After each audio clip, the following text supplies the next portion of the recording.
gentlemen, boys and girls, dying time is here. That's right, it's Friday the 13th, the final chapter of Kill by Kill. Greetings and salutations, Internet. It's your old pal Patrick Hamilton, coming to you from Camp Crystal Lake, or as close to it as I could possibly get. We're back with another edition of the Kill by Kill podcast, where we discuss the least celebrated component of any horror film, the characters. And we will be unpacking all the gory details of every hack, slash, and decapitation in the hopes that a camper's untimely end is just the beginning of the jokes that we can make about them. And as always, the person who helps me through the dark, scary night of Camp Crystal Lake is the one and only Gina Radcliffe. How you doing, Gina? I'm good, Patrick. I'm happy to be talking with you after our little break, our hiatus. Lots happened since we last recorded. Around. Oh no, nothing of note. That I can think of. I wrote a couple things down. I wrote Doctor Strange came out. Did you see Doctor Strange? That was pretty cool. Oh yeah, it was. It was awesome. We got a shout out from our friends at the Flophouse. Oh, that was nice. Yeah.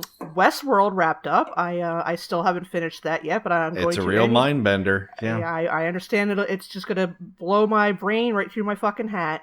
And we had a presidential election, and now everything is terrible. Oh, yeah. The skies are blood and the rivers run brown with diarrhea.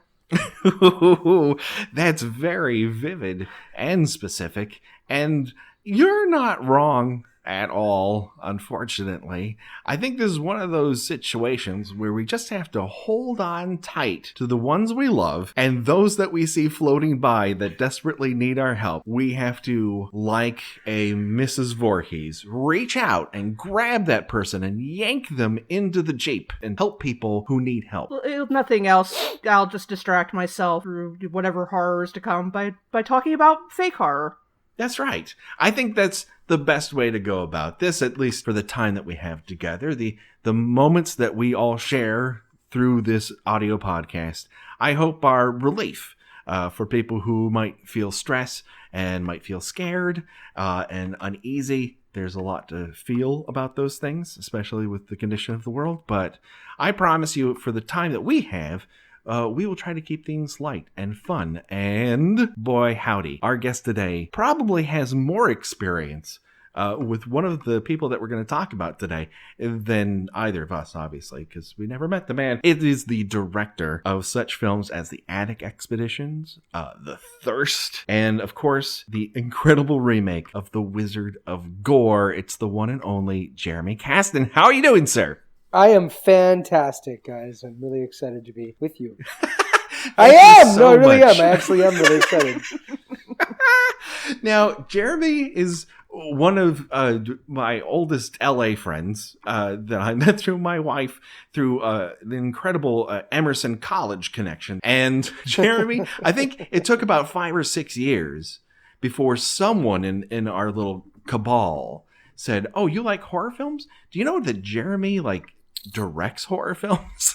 I know, that's really odd because we hung out a lot doing very not horror film like things. Yes.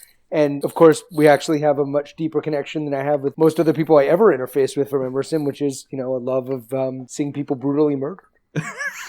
Yeah, as a way to bring people together. Now, as our tradition here at the Kill by Kill podcast, we always ask our guests, what was your first experience with the Friday the 13th franchise? Well, good question.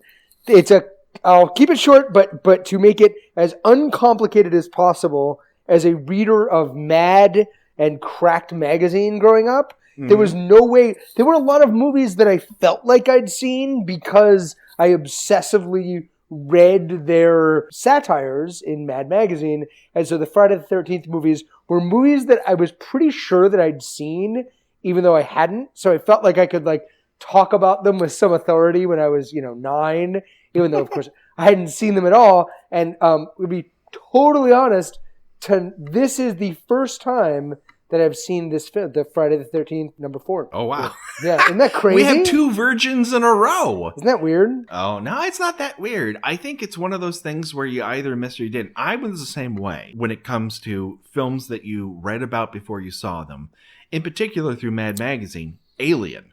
Like, I knew every beat of Alien, but only because I had just pored over those 6 or 7 pages.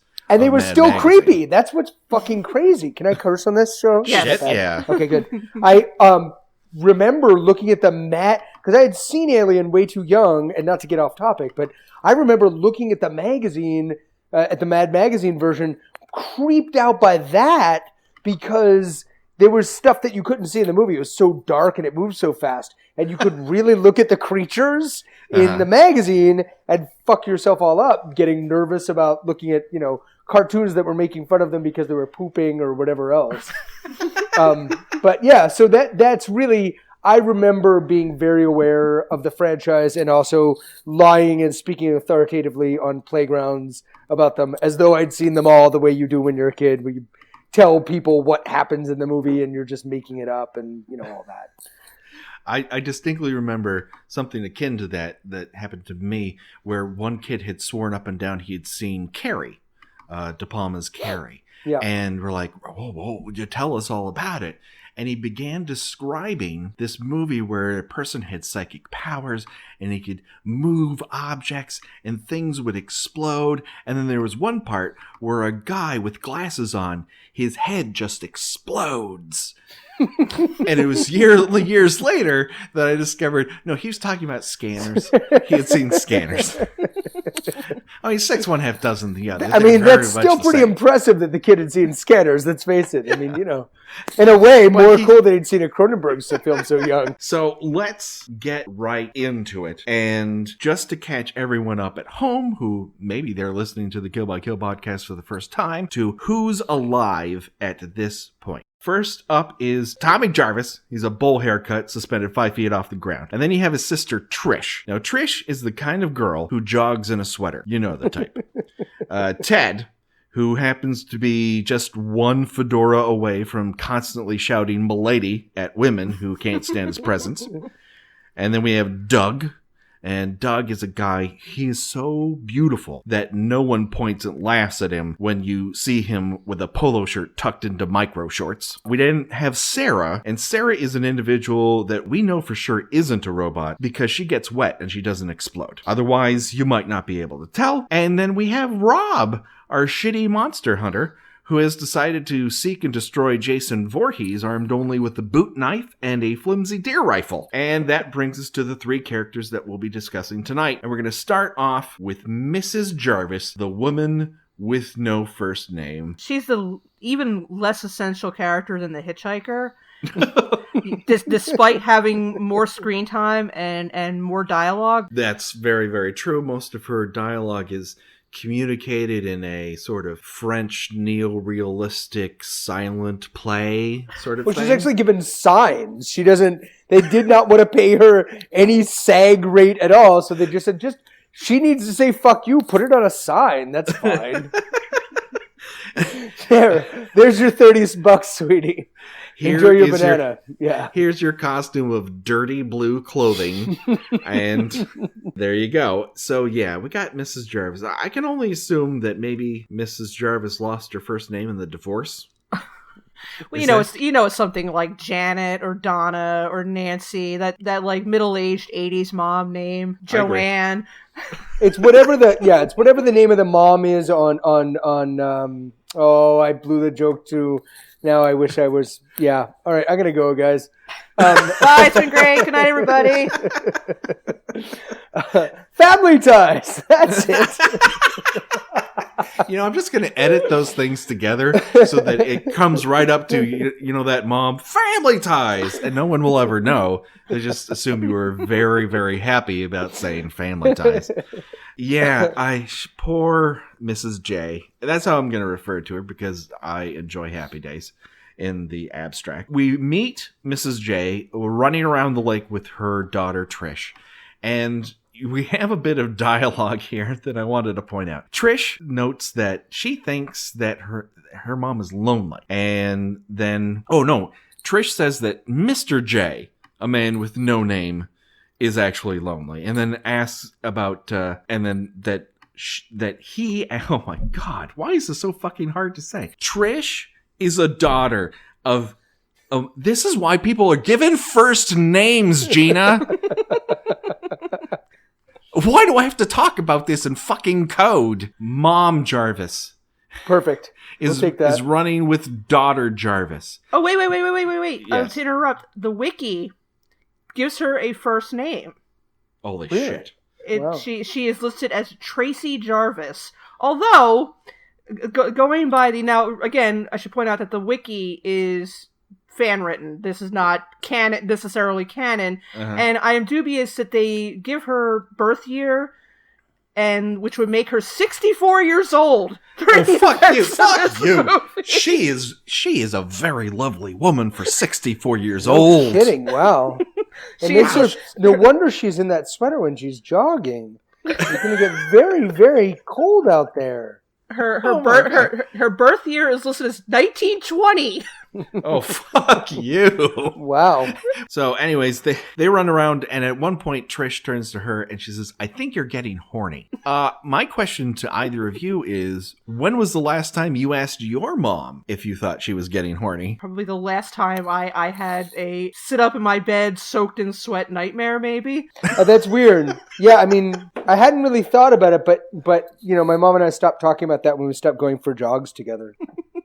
That's a good point. You lost that bonding moment. Yeah. It was a running together thing, I guess. No, I would sooner really throw myself out of a second story window than ask my mom or accuse my mom of being horny. No, thank you. Mrs. J, fans of bad costuming, and certainly we are because we watched every Friday the 13th movie up until this point, have noted that Mrs. J's sweatsuit is an odd piece of clothing. It's baggy where it should be tight and tight where it should be baggy. It's not doing her any favors, but also, like all the other kids, we notice she is not wearing underwear. Yeah. Why didn't the costumer provide underwear, or did Chuck Zito tell everyone, when you show up to set, I don't want to see underwear? No underpants. No underpants on my set. Yeah, underwear seem to be missing a lot. Like the scene where they go skinny dipping. Yeah. No one's wearing underwear. I think the only person, I think Jimmy was like the only person that was wearing underwear, but the girl, no bras, no boxers, nothing. Everybody was sans culottes, no underwear. That's true. That is true. And the only reason Jimmy is for comedy. I think the suggestion is, boy, look at this goofball. He wears underpants under his pants. Not only is he wearing underpants, he's wearing boxer shorts back when that used to be a sign that you were kind of a stodgy old man. Well, Jimmy's costume in this is perplexing in a number of ways, and everyone's is, because they're wearing basically winter or early spring or late fall gear in the middle of ostensibly the summer. Because I noticed that. Only I a wondered few about days that.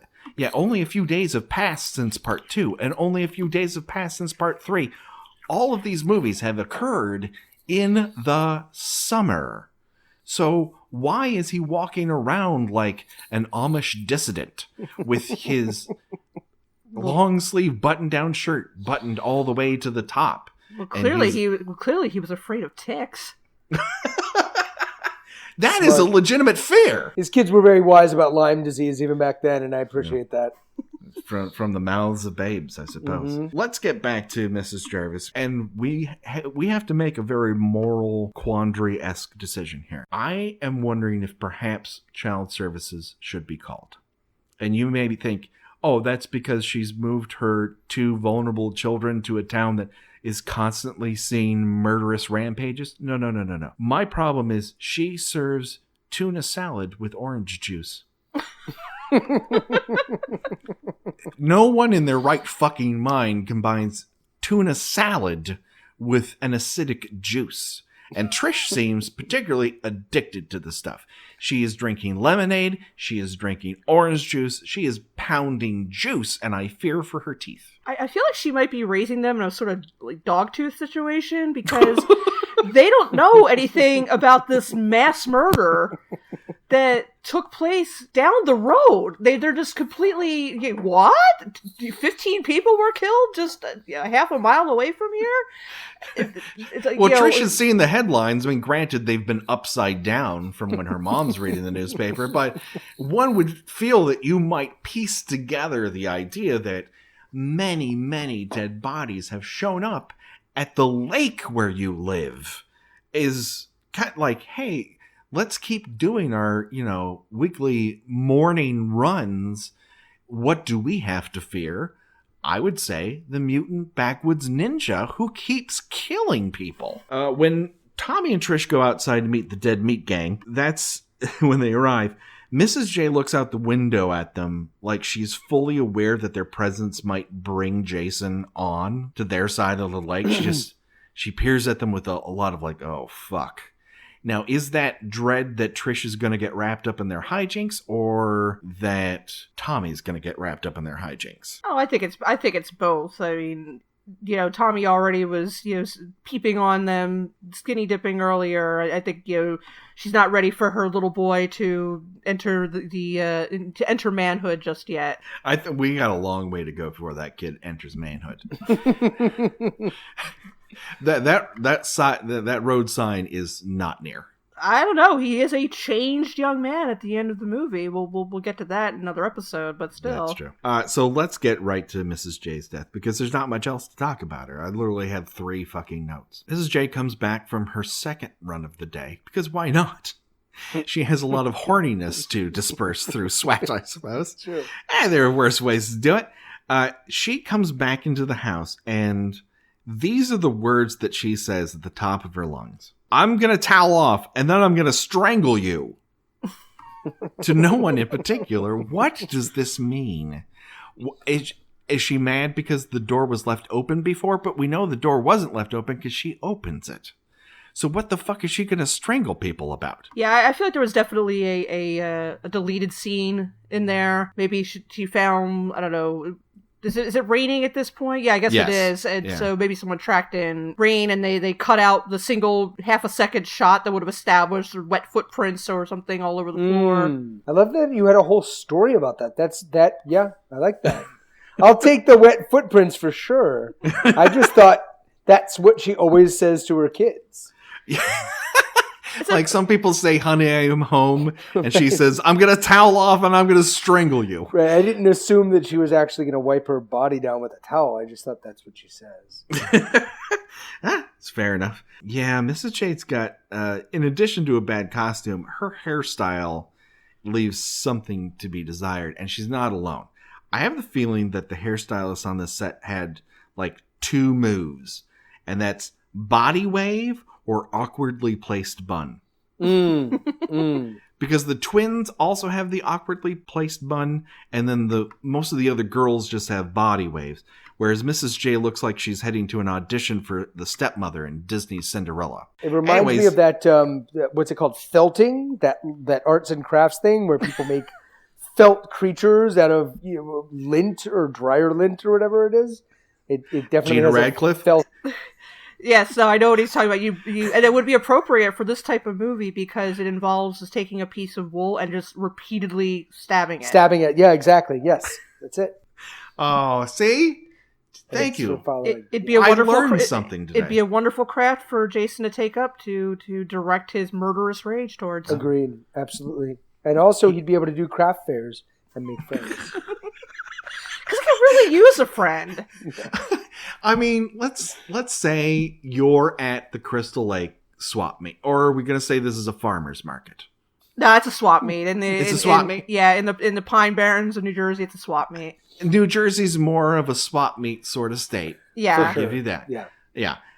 So you wander in and you notice a booth. Behind it is a rather muddy fellow with a hockey mask selling felting wares. And my guess is what is he selling those for, or is it like a trade sitch? Well, I mean, he's probably selling them for food.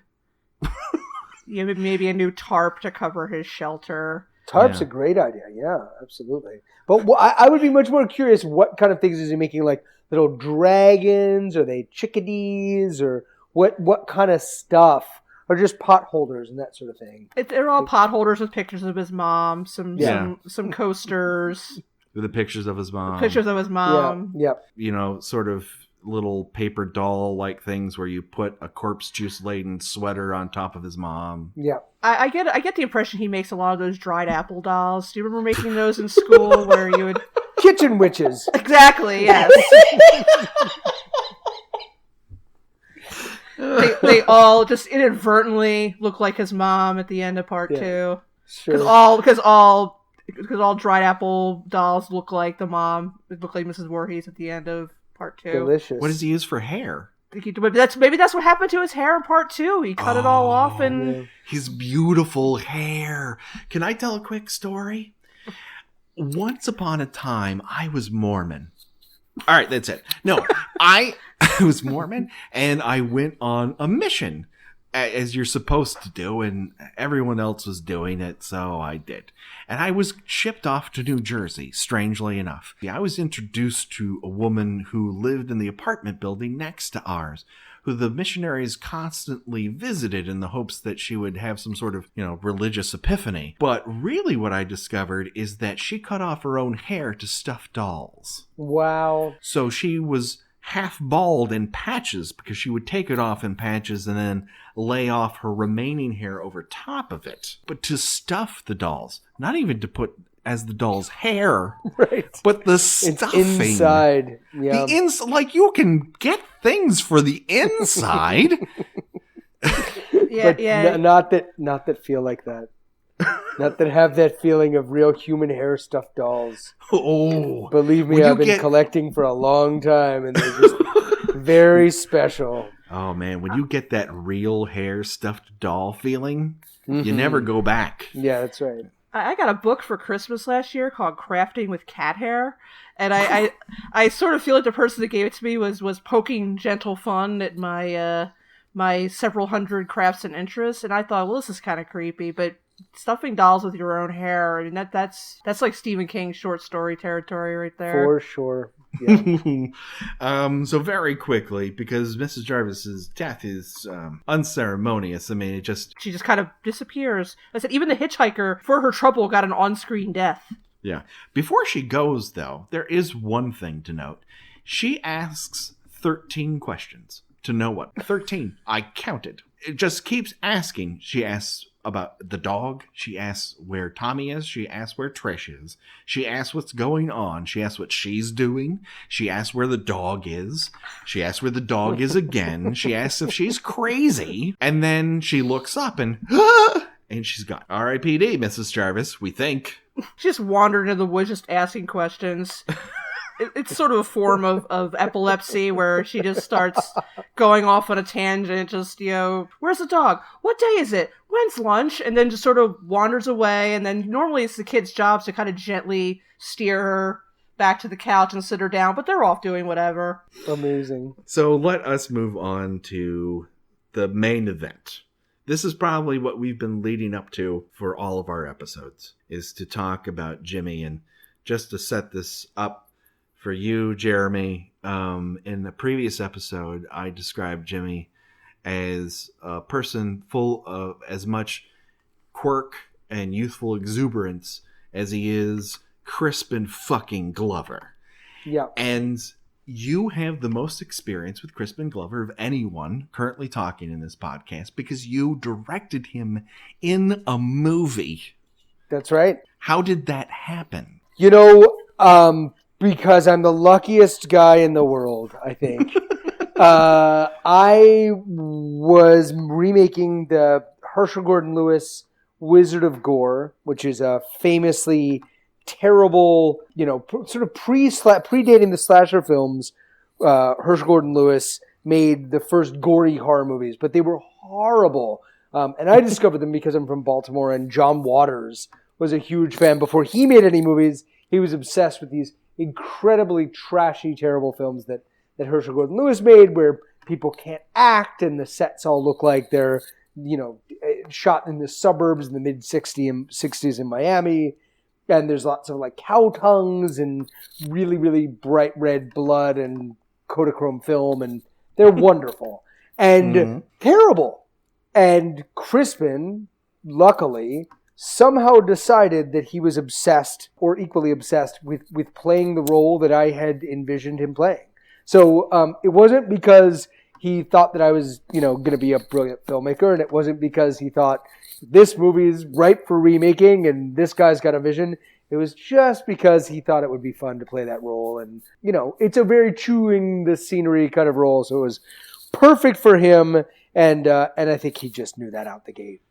I mean, he is, not to put too fine a point on it, a highlight of that particular film. Everything coasts along. He is the tide that lifts all boats in that particular film. And I think you set him up very well. On top of it, the film is dripping with style and voice, and he just happens to fit into it. Now, he, of course, has been famous for being quirky both on screen and off. The rumor on this particular film was, and let me quickly grab my notes on this so I don't get this wrong, is that when he was asked to come to set at one point, he responded, "No, I'm feeling like a rain day today." Oh, on The Wizard of Gore? No, on Friday the 13th Part 4, yes. Oh, wow. Wow, he was already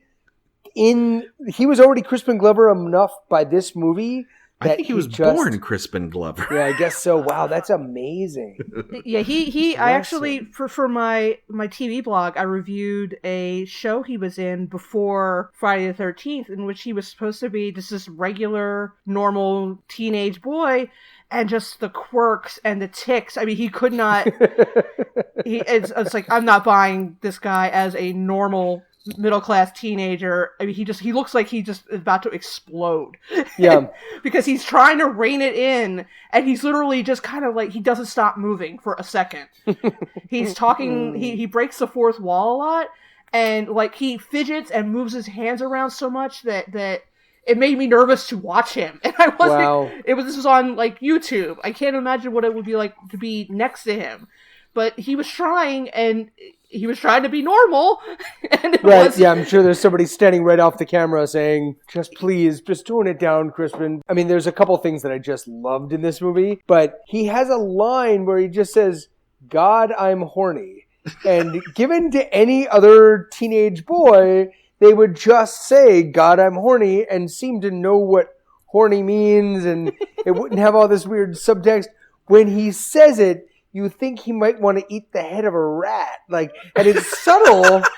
You don't really, but you just, and then it's like compounded by the fact that, like, he actually really believes what he says, because it's Crispin Glover and everything's with conviction. And then you think, oh, right, that's Crispin Glover, and the idea of him being horny and what that means, what kind of icky thing that means inside his head.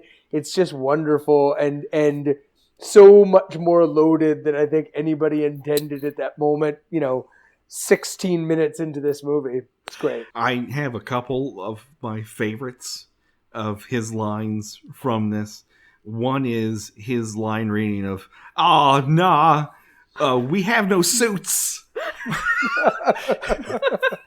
Which, there's only so many words in that sentence, and yet he seems to draw all of them out and add additional syllables to them that are unnecessary. Another one is when he and Tina finally make it up to Paul and Samantha's room, and she pushes him down on the bed, and he looks around and goes, "Oh, yeah, this is a neat room." Agreed. I had that one too. Wonderful. It really is. Yeah. And the primary feature of that room is images of dogs at the hunt, which is really my favorite thing going on. I'm not sure what the message is from the production designer. I know there's a joke in there. I just can't quite get at it. Mm-hmm. Yeah, I think my favorite line reading, I think I've mentioned in the last episode, but when he is trying to get Tina to dance with him, so he walks up to her and he's like, "Do you want to dance?" And she's like, to this? And he's like, he pauses just for a second, like he's thinking. It's almost like the Terminator when he's trying to determine what the correct answer should be. And then he just says, it's good. It's like, what? Yeah. What's good? Because it's not that song, I can tell you that. But and then she gets up and dances with them. She's into this potential, he might skin me and wear me as a suit later act. She's into it. I mean, he's at his most peaches and creamiest in terms of, he looks like, if you could get as close to him being in a sort of John Hughes movie, this is as close to it as he will ever get. Absolutely. And so, in terms of like wholesome boy next door-ish, if he doesn't open his mouth, he's there. Yeah. Once he does, or moves his body, things begin to mutate. For example, here's something I caught just this particular run-through of the movie, and that is once Paul rejects Tina because of hat shenanigans, I'm not particularly sure. His whole motivation is a mystery to me. The camera pans back, and we find Jimmy on the couch, despondently making a mobile out of Cheetos and toothpicks. Mm-hmm. Once you said the thing about Crispin saying he needed a rain day, I knew that is his. That mobile and the Cheetos and toothpicks, that's Crispin, and that even at that age, I'm sure he said, pardon me, I have an idea and I would like to try it in this scene. That wasn't them. That's him all the way. That's just him. Do I believe that Chuck Zito came armed with a lot of fun character quirks for the people in this movie? No, I do not. Well, I believe that Ted was written to have a teddy bear with him. So I think that Crispin felt that Jimmy needed a little colorful aspect to his character. Yep. So he didn't have a prop. He needed a prop, so he made himself a prop. We've talked about Jimmy's dance. I mean, it's probably the most famous thing from the movie. I think I'm standing by my evaluation that it's an interpretive movement version of Lucy's Chocolate Factory sketch. But he could also be landing a lot of airplanes very quickly. Yeah. I'm not particularly sure, but it is rhythmic. It is joyous. It does seem genuine, and it is super fucking weird. And no one else in that party seems to go, well, that's an odd thing to do. They're just like, that's how Jimmy dances. I think they've accepted that he's an alien wearing human skin. Yeah. And is still trying to learn Earth's customs. Here's the thing about that moment that really struck me watching it, because obviously I've heard about the dance. When it happens, I couldn't help but think, as it so often happens on movie sets, you're not watching the first take, you're probably not watching the second or third or fourth take. That's like the fifth or sixth time that Crispin was asked to do that. And it doesn't even look a little bit like he thought about it. Like he's tired, it feels as sporadic. The other thing is it seems a little aggressive. Like it seems like he's got a little anger behind it, just subtly. But it's wonderful. It really is as wonderful as you anticipate things in this life where you've been told that something's going to be special, and then most things don't live up to their reputation, but that certainly does. I totally buy that it took multiple takes, and yet I would bet actual cash money that every take there was a different dance. Absolutely, for sure. So a whole bunch of drama happens. Everyone else in the party seems to be attending a wake, who isn't interacting with Tina. Tina and Paul have this interaction. And then Paul says, no, I can't sleep with one half of this murderous British duo. And I'm going to take off. And immediately Tina is prompted by her twin sister to walk over to the next available penis and jump on it. And that is Jimmy and not Ted. And then we get this crazy slow dance scene between the two of them to this horrible 30s song. Yeah, they're listening. For some reason, I don't know, this cabin is stocked entirely in stuff from the 1920s.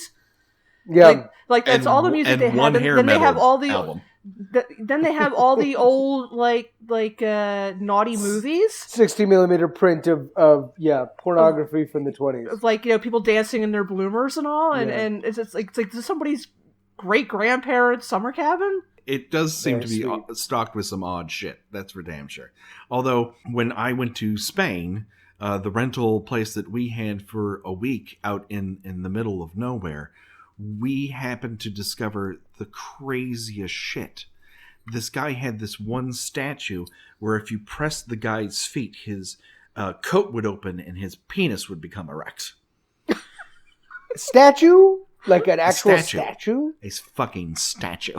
How do I get one of those? I don't know. It's amazing. I don't know where it came from. One. I have a picture. Wow. I will put it up on the Facebook page for everyone to see. That's so great. Please just so you know I'm not lying. Wow. This fucking existed. God, there's always weird shit in cabins. I remember one cabin that Becky and I went to in either Big Bear or Lake Arrowhead where it was just all evil clown pictures. Wow. Like straight out of my bedroom from when I was 5. It fucking freaked me out. They were all cross-stitched and they were all looking at me like, I don't like you. So Jimmy and Tina have this slow dance, and the dialogue goes as such. I thought you wanted to be with Ted, Jimmy says, as he's wearing Paul's hat. Why is he asking about Ted? And Tina replies, well, I did. Now I want to be with you. And Jimmy's response is, that makes me feel like a rat. The whole time you've been complaining to Ted that you want to sleep with any twin that you can get near. You finally have one, and he's like, oh, all right. He's almost talking his way out of having sex. Yeah. I think that may be what Ted is trying to get through to him earlier, but because Ted's such an asshole, he just puts a complex into his head that he's a dead fuck, when really he should say, stop talking so much and just romance these people. Well, you really want to hear after you ask, oh, well, I thought you wanted this person. Well, I did, but now I want you. That's a good ego stroke. It's like, yeah, it didn't work out this other person that I was schmoozing all over 15 minutes ago. Now I'll just move on to you. You'll do. His cock is the designated survivor of this particular party. It reminded me that the era that I went to high school in was a constant reminder that I missed the part where people actually did dirty things like that. Like, oh, it doesn't matter. Whatever. Now I'm going to sleep with you. I somehow missed the era where people behaved like that and girls just would switch and then the guy wasn't available, so you were the next guy. Right? I don't know what was going on in 1984 that made that possible, but I guess it was really still kind of the end of the 70s, huh? Yeah. I mean, this first sequence of Friday the 13th movies really feel like the 70s, and then with this one in particular, it hits hard 80s. Yeah. Like, all of a sudden, someone at Paramount are like, do you know that Ronald fucking Reagan is in office? Put some cap sleeves on these motherfuckers. So, Jimmy and Tina totes do it. Yeah, the Jimmy losing his virginity is a large plot point in this movie. And I've been wanting to bring this up. I find the way he behaves immediately following his deflowering to be a bit troubling and implausible. Now, I'm not going to get into anything personal, but I don't know how many people, even young men, will immediately, upon losing their virginity, will exit the room without their pants on, go downstairs, and present their friend with the underwear of the person they just slept with. I wondered about that. That's really weird. Yeah, agreed. And I was watching it, and the way Ted was handling it, I'm like, oh my god, he's going to put it on his head. Oh my god, he's going to smell them, isn't he? Thank God. I mean, you could tell he was thinking about it. And I was like, please cut away. Please, thank you. Thank you for cutting away from that. But I guarantee you there's a take where he puts it on his head. I guarantee you there's a take where he sniffs it. I mean, you can just feel it. I mean, I think I might have written it in my diary, but I didn't make a point of announcing to the rest of the household, hey, guess what? It's very weird. Yes. Well, we're entering a very distinct phase of this particular movie, and it's called noises off. It's all upstairs and downstairs, and wackiness abounds because Jason is somewhere and nowhere. He's everywhere all at once, and he doesn't have to make any noise when he walks past you. He knows what window you'll peer out of. It really doesn't make a whole lot of sense. It's sort of like... And he can apparently scale the side of a building. Yeah. And with using one arm and using the other arm to fling someone out a window. Well, yeah, like 5 days ago, he got a massive shoulder injury, Gina. I'm sure he could leap up that motherfucker, no problem. He just lifted Paul by his nutsack on the end of a spear gun. He is jacked. He's swole, and he doesn't care who knows it. It's weird how he just scatters about, and I wonder if this isn't an extension of something that Gina discovered very early on in our journey through the Friday the 13th series. And that is, Jason has a superpower. And maybe it just goes through the entire Voorhees family, because I think you could extend it to Pamela. And that is that the Voorhees family knows a person's fuck style, just inherently.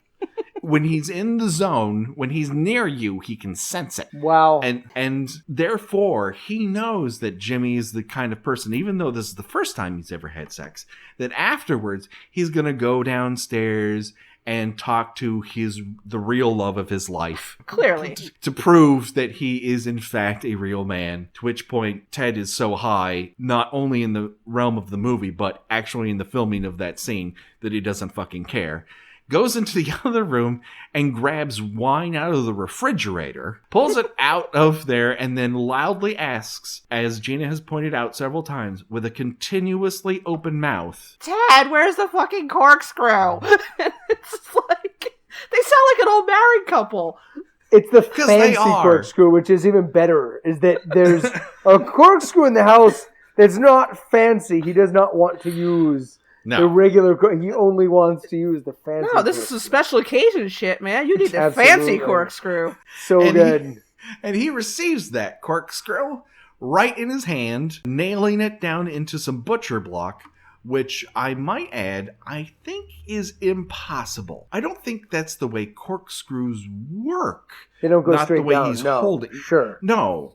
But, I mean, okay, fine. It's a silly movie. It's a Tom Savini gag. That's not what I'm here to see. What I'm here to see is Tom's take on his hatchet head gag. This time, going into Jimmy's face. And say what you will, that is a cool kill.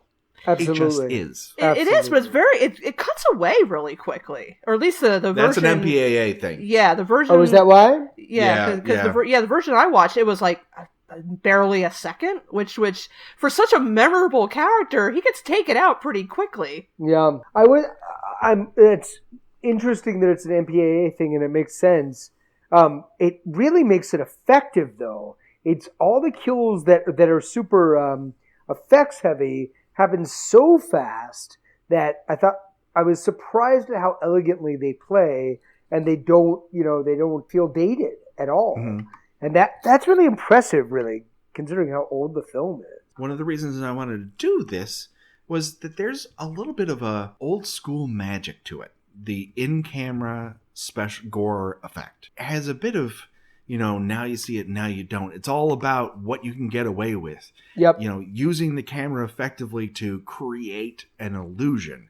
And once again, you're the only one of us who's really done gore effects on camera. How difficult is it to pull something like that off? Crazy difficult, and even when you have a substantial budget, which I haven't really, but compared to, tiny movies that have pulled it off very successfully, and you can build a dummy and do all kinds of cool pneumatic, head popping off devices and stuff. It still only can play for a matter of frames before your brain knows that it's not a person's body. That fall is, am I jumping ahead too much? You can jump ahead. We'll circle back. That fall back. is amazing. Is that a body? Is that a dummy? Is that a real person? That is a real person. Done. It's so well done. It's so well done. It's so beautiful. And it adds so much production value to this. Yeah. To see a real stunt adds so much production value. I know. Because you can tell, you can tell that's not the same person, but that's fine. But the way that impact goes and the way the windows blow out when Tina actually hits that car, it's fucking just as good as the fall in Lethal Weapon. In my mind, it's just as good. And the additional part is to it, the Lethal Weapon one's a flat smack. Right. Whereas this one, she bounces off the top of the car and rolls off onto the side. It just makes it worse. Like, it's not planned. It just doesn't feel like this is a planned stunt. Like that went well. Yeah, exactly. Somebody got a little hurt doing that, and somehow you can feel that while that's happening. Well, the crazy thing is about that take that we see, that's the second take. Wow. They did several takes of her being thrown out. They just would catapult her, and the stuntman would kind of appear to be throwing her. But the impact into the top of the station wagon, they did that twice. And what we see is take number 2. Wow. So the whoever did that stunt, man, all of my hats are off to you. You are a legend. So let's circle back very quickly. Jimmy, R.I.P.D. Let's talk about Tina. And then we'll talk about her amazing death scene again. The thing that came across to me this time about Tina is that she sticks her fucking finger in the dip to try it out, which is gross. I don't care what country you're from. She is from another country. She is a guest here. Don't stick your finger in dip to try it out. That's just not okay. In the last episode, we talked about Paul's Three Stooges impression. When he's asked to be kissed by his girlfriend, he says, "Certainly." And we surmised that would instantly dry up any woman he's around. This time, we get Tina's Little Rascal-esque sideways hat crowning during her slow dance. No one knows how to do hat business in this movie. Truly. Yeah, a lot of them kind of come off like they just stepped off the mothership into this cabin in the woods, and that they're all trying to hide the fact from each other that they're aliens. Like this could have turned into The Thing if it was written a different way. You know, you've got Tommy and you've got Trish. You know, Trish is the sister. Yeah. Trish is, Terry. I meant Trish though. Tommy and Trish are sitting, outside the burning wreck of their house, just kind of staring at each other. You know, what should we do now? Why don't we just wait a little while, see what happens? Friday the 13th, Part 4.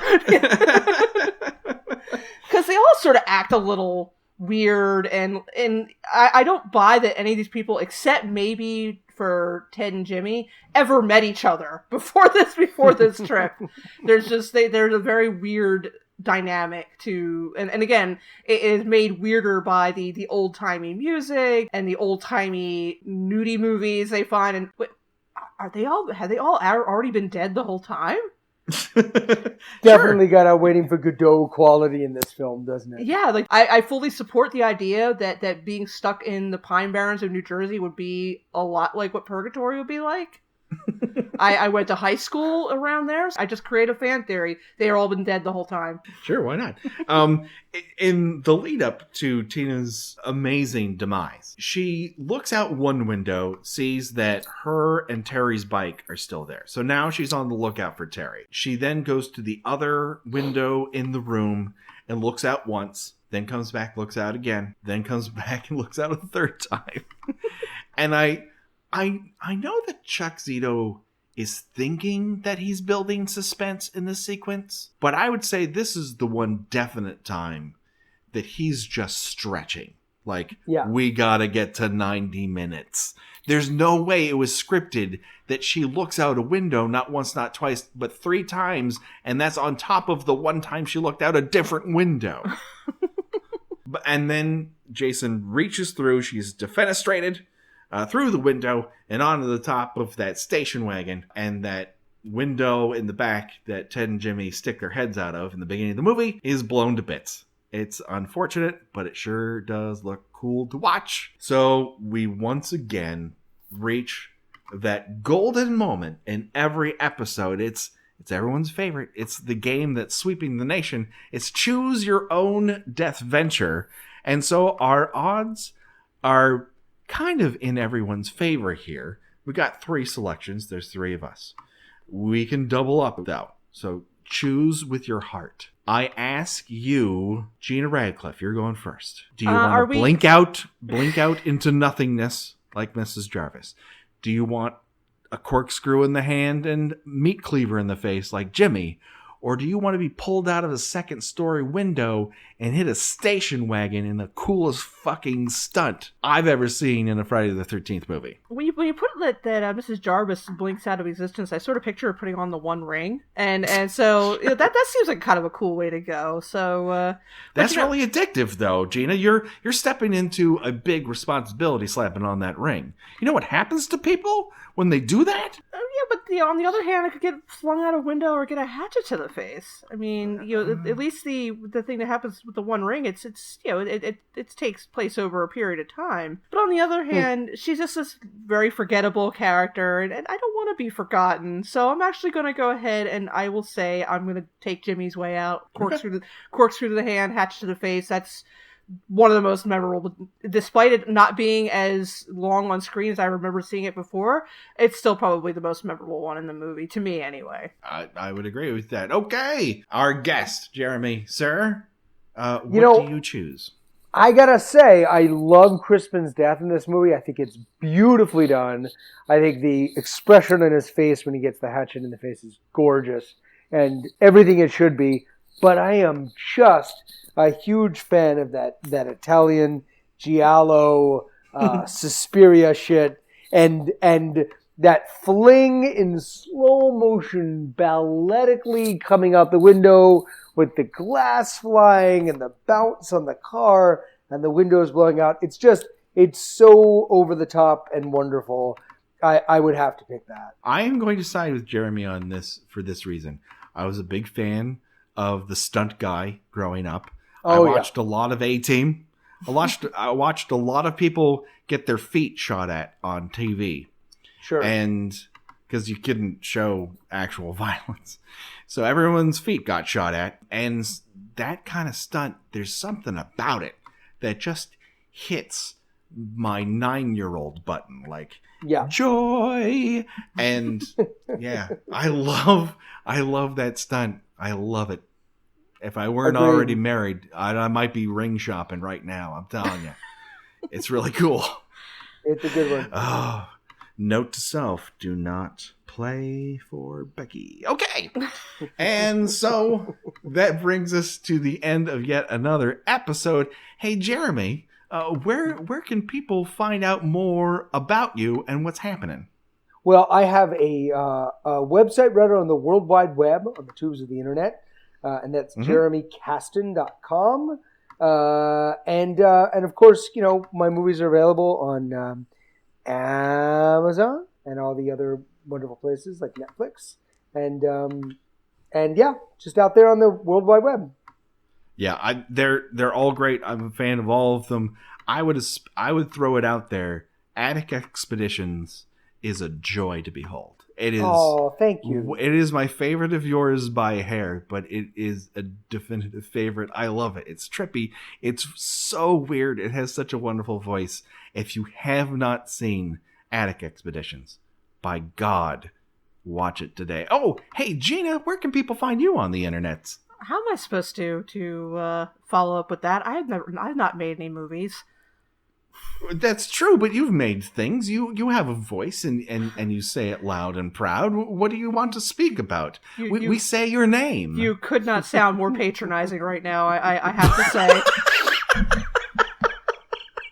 Oh no! You have something to contribute? Really? Tell them what you do. It's okay. Well, Patrick, if you must know. Don't play this back for Gina, okay? I write about 70s and 80s television at tuneintonight.wordpress.com.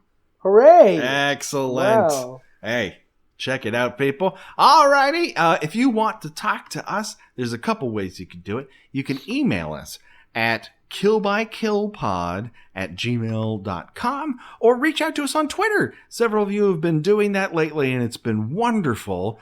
At killbykillpod. If you have a moment, please rate and review us on iTunes. I'll tell you what, when you rate and review us on iTunes, tell us what your favorite kill is from the Friday the 13th series. And we'll read it on the air.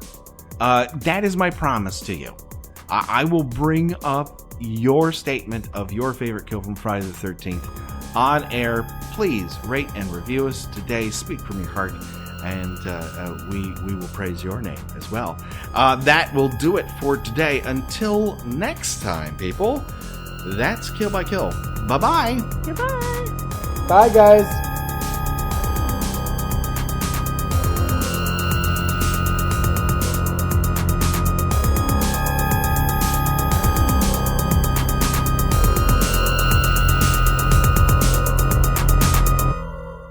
Kill by Kill is produced by We Write Good and is intended for entertainment purposes only. Friday the 13th is owned by Paramount Pictures. Jason is owned by New Line Cinema. No infringement is intended. Kill by Kill logo was designed by Josh Hollis. Visit him at joshhollis.com. The Kill by Kill theme was created exclusively for us by Revenge Body. Get the whole track and much, much more at revengebodymemphis.bandcamp.com today.